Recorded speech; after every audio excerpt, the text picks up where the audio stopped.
Hello everyone. ये environmental science का topic disease है। तो डिजीज़ क्या होती है? डिजीज़ कंडीशन होती है जिसमें नॉर्मल फंक्शनिंग सेल की, टिश्यूज़ की, ऑर्गन्स की क्या हो जाती है? कम हो जाती है। तो कंडीशन होती है जिसमें डिट्रॉइट हो जाती है नॉर्मल फंक्शनिंग किसकी? सेल्स की, टिश्यूज़ की, ऑर्गन्स की। उस कंडीशन को कहते हैं, कंडीशन जहाँ पे फंक्शन सेल, टिश्यूज, ऑर्गन्स का कम हो जाता है उसको कहते हैं डिजीज। डिजीज को हम ऐसे भी डिफाइन आउट कर सकते हैं। कैसे डिफाइन कर सकते हैं? कोई भी डेंजरस डाइवर्जेंस फ्रॉम किससे? फंक्शन ऑफ फंक्शनल और normal state of identity. Any dangerous divergence from normal functioning of an identity. मतलब नॉर्मली जैसा बॉडी फंक्शन करती है वैसा नहीं फंक्शन करती है। जैसे हेपेटाइटिस होता है, वो डिजीज होती है लीवर की, लीवर फैटी हो जाता है, हेपेटाइटिस वगैरह। तो डिजीज में भी डिफाइंड एज इलनेस जो इफेक्ट करती है किसी, एक इलनेस जो इफेक्ट करती है किसी पर्सन को, एनिमल को, जहाँ प्लांट को, ठीक है, उसको कहते हैं हम डिजीज। कंडीशन होती है जो प्रिवेंट करती है body from normal functioning, working normally. ठीक है, एक कंडीशन है प्रिवेंट करती है जिससे बॉडी क्या होती है? फंक्शन नहीं कर सकती है, प्रॉपरली फंक्शन नहीं करती है, उसको कहते हैं क्या? डिजीज। डिजीज क्या हो गई? जिसमें normal functioning cell, tissues, organs की कम हो जाती, कोई भी डेंजरस डाइवर्जेंस आ जाना फंक्शनल और नॉर्मल स्टेट, जिससे बॉडी और माइंड काम अच्छे से नहीं करता। स्टडी ऑफ डिजीज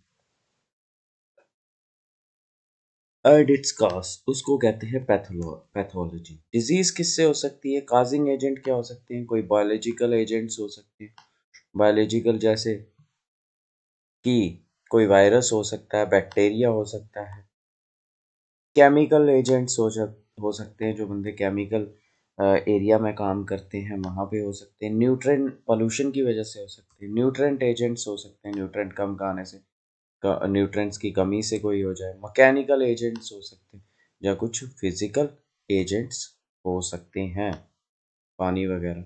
तो अब दो टाइप की डिजीज होती हैं, communicable and non communicable disease. Communicable disease कौन सी होती है? जो वो डिजीज होती हैं जो ट्रांसफर हो जाती हैं from one individual to another, एक इंडिविजुअल से दूसरे इंडिविजुअल में ट्रांसफर होती हैं, उनको हम कहते हैं कौन सी डिजीज? Communicable disease. ठीक है, जैसे कौन सी चीज, गंदा छींक आ जाती है तो दूसरे को भी कोल्ड लग जाता है, वो हो गई। जैसे ये काज कौन करते हैं? Cause by pathogen such as virus, bacteria, fungi, जैसे है ये कोविड ही है, ये कम्युनिकेबल है। और एग्जांपल्स आ जाती हैं एड्स, मलेरिया, डेंगू, ये सारी एग्जांपल्स इसकी हैं कम्युनिकेबल। तो नॉन कम्युनिकेबल डिजीज क्या होती है? Non communicable disease, non communicable हो गई जो not transmitted from one person to another. जैसे डायबिटीज आ गई, ठीक है, एलर्जीज आ गई कुछ, ठीक है, जैसे कार्डियोवास्कुलर डिजीज आ गई, डायबिटीज आ गई, कैंसर आ गया, तो ये नॉन कम्युनिकेबल डिजीजेस हैं।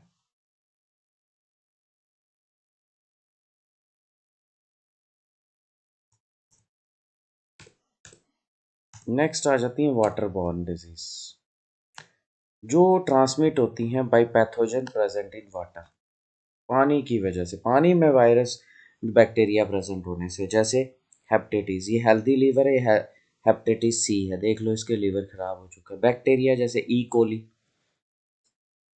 ई कोली हमारे इंटेस्टाइन में भी प्रेजेंट होता है, ठीक है, इंटेस्टाइन में भी प्रेजेंट होता है। तो इसकी ये जब पानी के थ्रू हमारी बॉडी में एंटर करता है तो कॉलरा हो सकती है, जैसे टाइफाइड हो सकता है, ठीक है, पानी की वजह से। जैसे ये देखो, ये भैंस धो रहे हैं, ठीक है, और इसी पानी को बाद में यूज़ करोगे आप तो क्या हो जाएगा, टाइफाइड, डायरिया हो सकता है, डिसेंट्री हो सकती है, एयरबॉर्न जो एयर से ट्रांसफ़र होती हैं, ठीक है, एयरबॉर्न।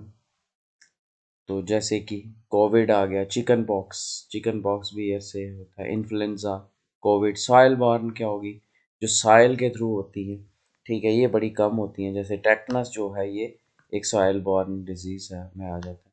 बैक्टीरियल, अब दूसरी टाइप की क्लासिफिकेशन है, ये हमने कर ली। मीडियम क्या है, मीडियम कौन सा, एयर है, वाटर है, ठीक है, सॉइल बॉर्न।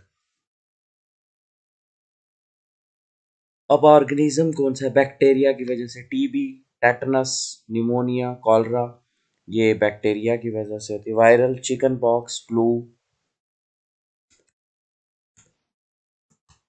कोविड 19, ये भी वायरल डिजीज है। Fungal, athletes foot, ringworm, yeast, protozoal, जो मॉस्किटो से ट्रांसफर होती है, मॉस्किटो कैरियर होते हैं, जैसे मलेरिया हो गया। डिफरेंस बिटवीन कम्युनिकेबल, कम्युनिकेबल जो होती है वो स्प्रेड कर जाती है कहाँ से, पर्सन से person, can not be transmitted from one person to another, वो होगी।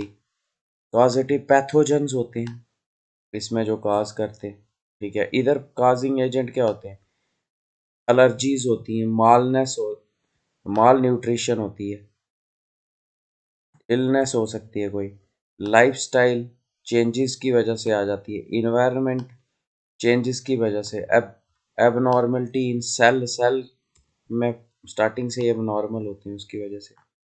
एजेंट काजिंग, बैक्टीरिया हो सकता है, वायरस हो सकता है, फंजाई हो सकता है, उसमें कोई भी एजेंट नहीं होता है, माल न्यूट्रिशन वगैरह की वजह से। इनहेरिटेंस, इनहेरिटेंस मतलब जेनेटिक होती है। कम्युनिकेबल इनहेरिटेड नहीं होती हैं, वो हो भी सकती, कैन बी इनहेरिटेड, एक जनरेशन से दूसरे जनरेशन में जा सकती हैं। नॉन कम्युनिकेबल, कम्युनिकेबल नहीं हो सकती। एग्जाम्पल इसके आगे एड्स, टीबी, टाइफाइड, ट्यूबरक्लोसिस, उसमें allergies, health, heart disease, diabetes, cancer,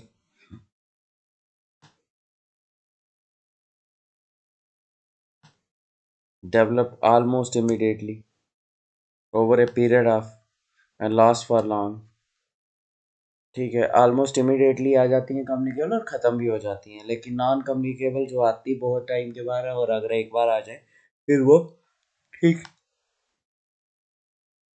नहीं होती। तो कम्युनिकेबल की ट्रेडिशनल मेथड थेरेपीज की जाती हैं, उधर सर्जिकल और स्पेशल मेथडोलॉजीज लगाई जाती हैं। तो ये था हमारा topic, communicable and non communicable disease और डिजीज़ क्या होती है। Thanks a lot.